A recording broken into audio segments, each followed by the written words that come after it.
Welcome to a short preview of this Screencasts Online video tutorial.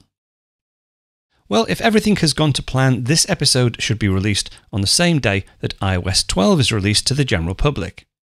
Following an extensive beta test period, the stability of iOS 12 has been remarkable, so confidence is high that any upgrades should go swimmingly.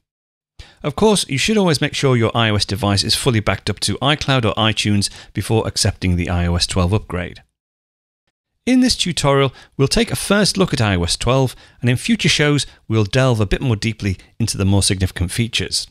iOS 12 is available for both iPad and iPhone, and one of the main features that have been touted on the new release is its performance increases. Apparently, it's up to 70% faster to swipe to camera, it's up to 50% faster for the keyboard to display, and up to 2 times faster app launching under heavy workload.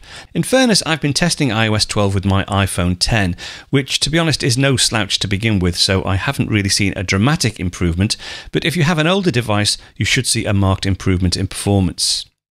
As of the date of the iOS 12 release, no new iPads have yet been announced, but it's fairly certain that some, if not all, of the new iPads rumoured to be launched in October will not have a home button. To accommodate this, iOS 12 has a whole new suite of iPad gestures to allow you to use an iPad without a home button. Now, these new gestures will work across all iPads, so let's take a look. So firstly, let's have a look at navigation around the home screen. Now, this is our standard home screen. I have several other screens of icons, which I can just use a single finger to navigate between. An easy way to get back to the home screen is just to swipe across the dock, and that will take you straight back to the home screen. We can get to the app switcher by swiping as well. So if I swipe up from the bottom and then release, you'll see I have the App Store, Books, Calendar, Messages all running in the background. And I can now from this point swipe up as before to remove an application from the app switcher, or I can open an app directly from here as well. We can also switch between open apps using a single finger with a gesture. And the way we'd do that, it's a little bit tricky until you get the hang of it, to be honest. But if I swipe up from the bottom and then swipe across, you'll see that moves me to the next application. It's a little bit tricky, but let me just show you that again. So I swipe up from the bottom and then swipe across, takes me to Messages. If I want to go back the other way, just swipe up and across that way. So again, swipe up and across, and to go back, swipe up and across that way. If I want to get back to the home screen from here, of course, swiping will show the dock. Further swiping will take me into the app switcher, but further swiping will take me directly back to the home screen. Now, some of the single finger gestures are the same as before. If I swipe across this way, it takes me back to the Today view with my various widgets, which you can configure as before down at the bottom. If I just swipe back up to the top, swipe across, takes me back to the home screen. Swipe down, takes me to my search panel, but we'll just say cancel to that for now. Now, the standard 4-finger swipe remains. If I just go back into the App Store, and if I want to move between open applications, I can use a 4-finger swipe, or I can use this new single finger gesture by swiping from the bottom. Now, some changes. Let me just go back to the home screen. Some modifications to the 4 fingers and 5-finger gestures. If I, from the home screen now, just do a 4-finger swipe across to the right, I get back to my last open application. And with the 5-finger gesture, where I pinch and let go, that takes me back to the home screen.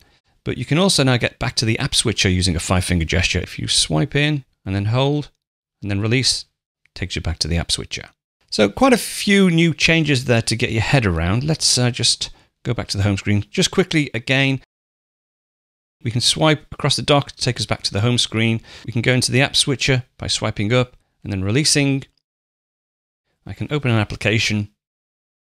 I can swipe between applications with a single finger now by going up and across. So that's one way, or up and across the other way. And if I want to get back to the home screen, I can swipe up, continue swiping, and that will take me back to the home screen. There's a brand new way of accessing the control center on the iPad. That's just a quick preview of one of this week's Apple-related tutorials from Screencasts Online. Screencasts Online is your premium source of Apple-related video tutorials. All of our members get access to brand new, up-to-date tutorials each week, as well as unlimited access to our entire video archive full of Mac and iOS-related tutorials. You can stream and download all of our videos on your Mac, iPad and iPhone, and even your Apple TV using the members-only Screencasts Online Apple TV app. Membership also includes a complimentary subscription to the digital Screencasts Online monthly magazine, published each month and packed with videos, articles, reviews, as well as hints and tips covering all aspects of the Mac, iPad, iPhone, and all of the other fantastic Apple products. So, if you're ready to start getting the most out of your Apple devices, visit screencastsonline.com today and become a Screencasts Online member.